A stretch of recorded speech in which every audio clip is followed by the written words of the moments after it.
भाजपा सरकार का बहुत बड़ा षड्यंत्र है जिसने इस आंदोलन को खत्म करने का प्रयास किया है। तुम दामाद बनाम मुसलमानों को और हम हिंदुत्व का चोला पहने, तुम गौशाला को चूर खाने खुलवाओ और हम गौशाला के नाम पर देश को बांट चलाएं, ये नहीं चलेगा।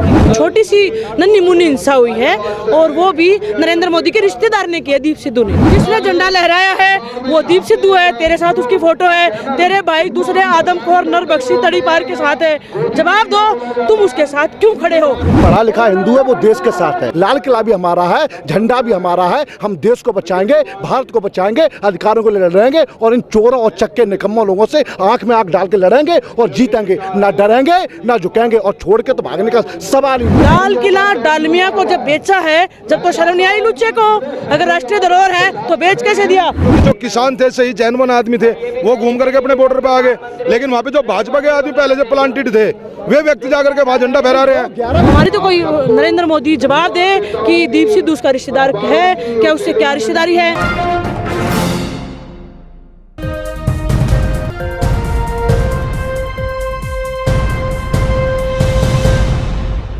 इस वक्त हम मौजूद हैं गाजीपुर में। यहाँ पर काफ़ी संख्या में लोग मौजूद हैं, उनसे बात करेंगे। क्या कहना चाहेंगे जिस तरह से किसानों को नोटिस दिए जा रहे हैं, उनसे जवाब मांगा जा रहा है और गिरफ्तार करने की पूरी तरह से तैयारी की जा रही है। जिस तरह से कल दिल्ली पुलिस कमिश्नर ने प्रेस कॉन्फ्रेंस की और उसमें पूरी तरह से किसान नेताओं को जिम्मेदार ठहराया जा रहा है। देखिए, ये तो सरकार की एक साजिश थी, सरकार उस साजिश में कामयाब हुई है ना।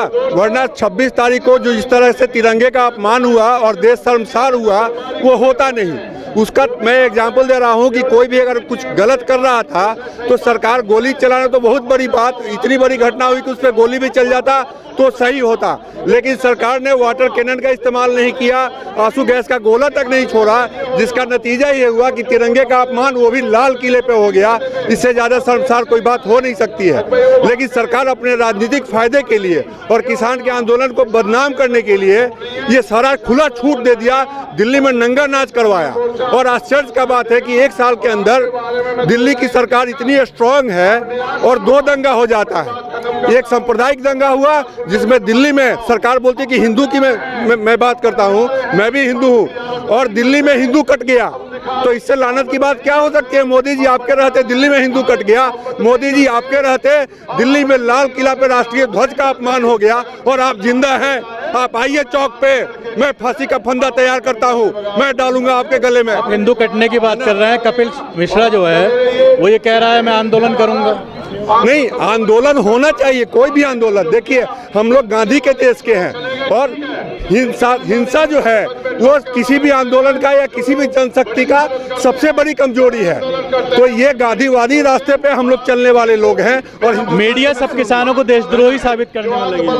नहीं, मीडिया तो कुछ भी, मीडिया तो उन्हीं की है ना जो चौथे स्तंभ की मर्यादाएं रखती है, जो चौथे स्तंभ को बचाए रखी है, वो मीडिया नहीं है। वो तो सही को सही, गलत को गलत दिखा रही है। लेकिन जो उनकी गोद में बैठी हुई मीडिया, उनकी मतलब अडानी अंबानी मीडिया, वो तो भैया दिखाएगी हम लोगों को विरोध, देश विरोधी। लेकिन मीडिया ये नहीं दिखाएगी। कल किसी राज्य के मुख्यमंत्री ने, मध्य प्रदेश के मुख्यमंत्री शिवराज सिंह चौहान ने राष्ट्रीय तिरंगा न फहराकर भारतीय जनता पार्टी का तिरंगा फहराया है, उसे मीडिया नहीं दिखाएगी। मीडिया वो नहीं दिखाएगी कि उनका व्यक्ति जो मोदी जी के साथ में फोटो है, सन्नी देओल के साथ में फोटो है, धर्मेंद्र जी के साथ में फोटो है, और वह व्यक्ति लाल किले पर पहुंच गया। कैसे पहुंच गया? और पहुंच गया फिर उसने एक धर्म का तिरंगा फहराया।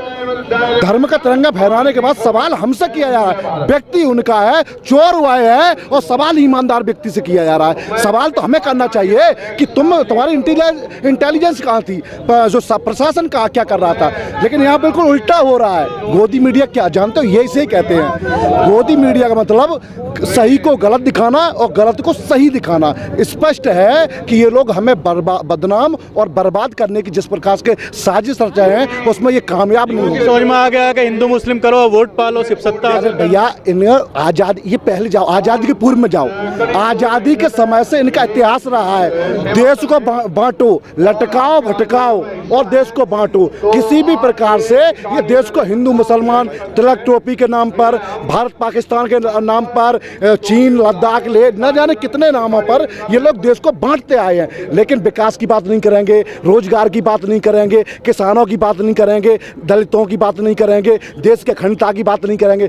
बस वो हिंदू है, तुम दमाद बनाओ मुसलमानों को और हम हिंदुत्व का चोला पहने, तुम गौशाला को बचूर खाने खुलवाओ और हम गौशाला के नाम पर देश को बांट चलाएं, ये नहीं चलेगा। हम लोग पढ़े लिखे हैं, हुनरमंद हैं, जानने वाले हैं, मांगने वाले हैं। लेकिन वोट देते वक्त ये सब याद नहीं रहता, हिंदू मुस्लिम में वोट देता है आदमी। देखिए सबसे बड़ी चीज क्या है, राजनीति में दो ही विकल्प है, या तो आप राजनीति का हिस्सा है, आप राजनीति के शिकार है। और उन्होंने कल 26 तारीख को किसानों को शिकार बनाने का पूरा प्रयास किया, लेकिन किसान बच गए, क्योंकि जो किसान थे सही जैनवन आदमी थे, वो घूम करके अपने बॉर्डर पे आ गए।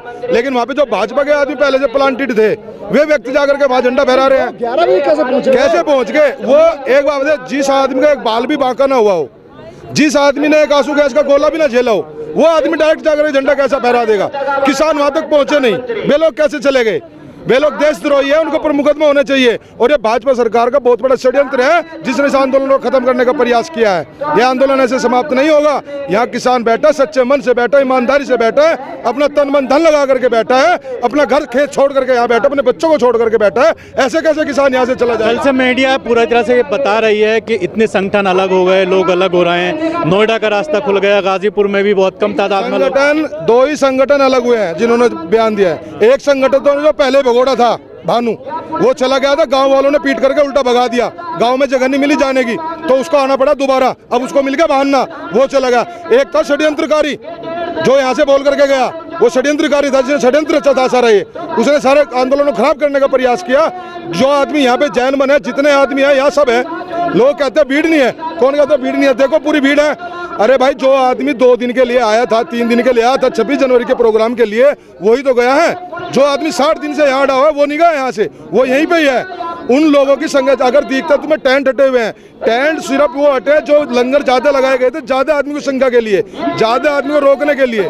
लेकिन जो आदमी 60 दिन से यहाँ है, वो तो यहीं पे ही है ना। और ये लोग हमें धर्म की एक एक करके सबको आतंकवादी घोषित कर रहे हैं। पहले एनआरसी के नाम पे मुसलमानों को किया, उसके बाद दलितों को किया, अब किसानों को कर दिया। देखिए, मैं तो ये मानता हूँ कि जो देश को बांटने का काम करता है, वो सबसे बड़ा देशद्रोही है।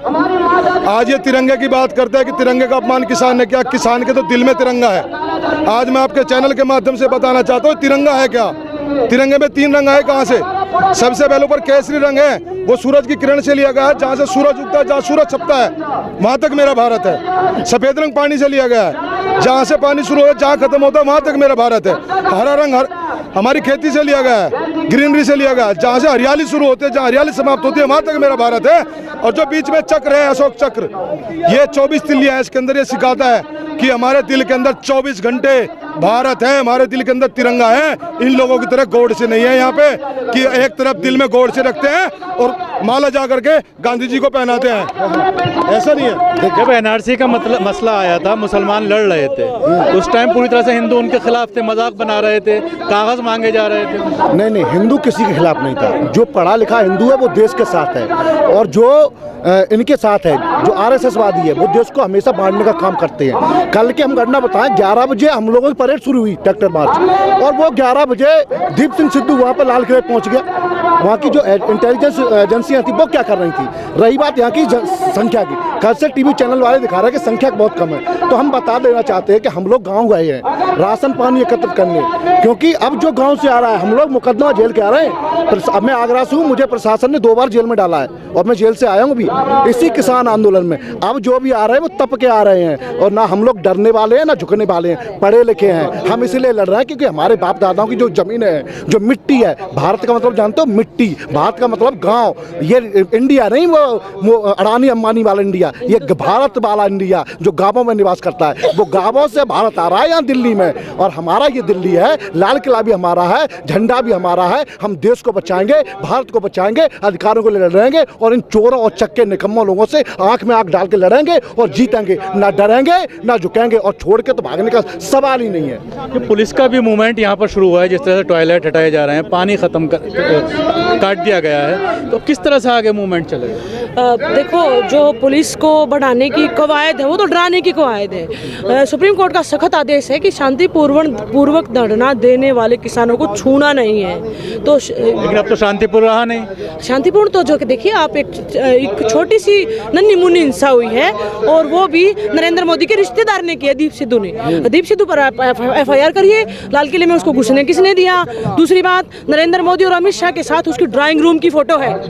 अमित शाह के साथ मेरी फोटो क्यों नहीं है, आपकी क्यों नहीं है, टिकैत की क्यों नहीं है हमारी? तो कोई नरेंद्र मोदी जवाब दे कि दीप सिद्धू उसका रिश्तेदार है क्या, उससे क्या रिश्तेदारी है। ड्राइंग रूम की फोटो कैसे, ड्राइंग रूम तक पहुंचा कैसे?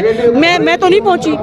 और रही बात निशान साहिब की, उसने झंडा जो टांगा वो निशान साहिब का है। अगर निशान साहिब से इतनी दिक्कत है तो रकाबगंज के अपनी माँ कसम कराने गया था ये लुच्चा आदमी। निशान साहिब से इतनी दिक्कत क्यों? सिख देश की नहीं वर्ल्ड की शान है। सिखों ने वहाँ, सिखों के बच्चे NRI हैं जितने, वहाँ विदेशों में बहुत कड़ी मेहनत करके अपने बापों को फॉर्च्यूनर दिलवा रखी है। तो आप सिखों पर उंगली उठा ही नहीं सकते। 3 करोड़ सिख 8 करोड़ लोगों को खाना खिलाते हैं। सभी मंदिर मस्जिद बंद करिए, आप सिर्फ गुरुद्वारे रहेंगे। और रही बात लाल किले की, लाल किला डालमिया को जब बेचा है, जब तो शर्म नहीं आई लुच्चे को। अगर राष्ट्रीय धरोहर है तो बेच कैसे दिया? जैनी डालमिया, देखिए अमेरिकी जनता व्हाइट हाउस पर चढ़ गई 20 दिन पहले, तो लाल किले पर जो जैनी डालमिया का है उस पर अगर कोई चढ़ भी गया तो क्या समस्या है? अगर राष्ट्रीय धरोहर थी तो जैनी डालमिया को क्यों बेची? जैनी डालमिया को जब बेच दी है तो अब तुझे समस्या क्यों है? तुझे निशान साहिब से दिक्कत है तो तू रकाबगंज क्या करने गया था? जवाब दे। जिसने झंडा लहराया है वो दीप सिद्धू है, तेरे साथ उसकी फोटो है, तेरे भाई दूसरे आदमखोर नरबख्शी तड़ीपार के साथ है। जवाब दो, तुम उसके साथ क्यों खड़े हो? पिछले साल शाहीन बाग आंदोलन को खराब करने के लिए बुरके में गुंजा कपूर गई थी। गुंजा कपूर वहाँ मुसलमान महिलाओं ने पकड़ी, बुरका निकाला, गुंजा कपूर निकली, हिंदू निकली। फिर अगले दिन पता किया कि ट्विटर पे नरेंद्र मोदी फॉलो करता था। ये क्या इत्तेफाक है कि नरेंद्र मोदी के रिश्तेदार निकल रहे सब? कभी गुंजा कपूर, अभी अर्नब की चैट में NM लिखा है, एस लिखा है। पुलवामा को सेलिब्रेट कर, उसके बाप का राज है क्या? अर्नब को कब तक छिपाओगे तुम? NM लिखा है, who is NM? NM stands for Narendra Modi, A stands for Amit Shah. हम पढ़े लिखे हैं। ऐसे किसानों पर गोली नहीं चला सकता नरेंद्र मोदी। प्रधानमंत्री लोकतंत्र में देश का नौकर है, कोई हमारा तानाशाह नहीं है, राजा महाराजाओं का देश नहीं है। ये विश्व का सबसे बड़ा लोकतंत्र है हम। अगर किसानों को छू भी दिया तो इसकी कब्र खुद जाएगी, ध्यान रखिए। नोटिस सर्व किए जा रहे हैं, FIR दर्ज हो रही है, 2 दर्जन से ज्यादा FIR शटर नहीं लगता साहब, FIR शटर नहीं लगता। कितने आंदोलन खराब करोगे? विश्व के सबसे बड़े आंदोलनों में से किसान आंदोलन है, इसको कुचलना आसान नहीं है। हम तो खेतों में सोने वाले लोग हैं, काट ले बिजली, काट ले पानी, हम तो ऐसे भी रह लेंगे। और हमारे पास खूब आसपास के गांव में किसान लोग हैं, वो मदद भेज देंगे। खालिस्तान से प्रभावित है पूरा मूवमेंट, ये पूरी तरह से सोशल मीडिया पे पूरी तरह से करेक्ट। जो भी आवाज उठाएगा वही पाकिस्तानी, जो आवाज उठाएगा वही क्या नाम है, खालिस्तानी। हम हैं सिर्फ हिंदुस्तानी। नरेंद्र मोदी को खालिस्तान से जरा प्यार क्यों है? क्योंकि संघियों को संघी करते हैं ऐसे गंदे एजेंडों को प्रमोट, संघी करते हैं ऐसे एजेंडों को फंड। हम तो अपनी रोटी खुद उगाते हैं, खुद खाते हैं। We have nothing to do with Khalistan, we have nothing to do with Pakistan. वो हम टोटल हिंदुस्तानी है। जय जवान जय किसान। आपने साजिश रची किसान वर्सेस जवान की, जबकि जवान हमारे भाई हैं। वो सामने जो जवान है वो हमारे भाई है। जय जवान जय किसान, किसान एकता जिंदाबाद। मोदी तेरी तानाशाही नहीं चलेगी, नहीं चलेगी। हम देश में रहकर अधिकारों को मांगे, आंदोलन करें। तुम देशद्रोही पाकिस्तानी, तुम पाकिस्तान में जाके बिरयानी खाओ, तुम देशद्रोही नहीं हो। मतलब हम करें तो लीला, तुम करो तो करैक्टर ढीला। अपना कुत्ता कुत्ता, तुम्हारा कुत्ता टॉमी। ये दोगली नीति नहीं चलेगी। सभी अहम खबरों के लिए न्यूज़ MX को सब्सक्राइब करें, साथ ही बेल आइकॉन को जरूर दबाएं। लाइक शेयर कमेंट करना ना भूलें।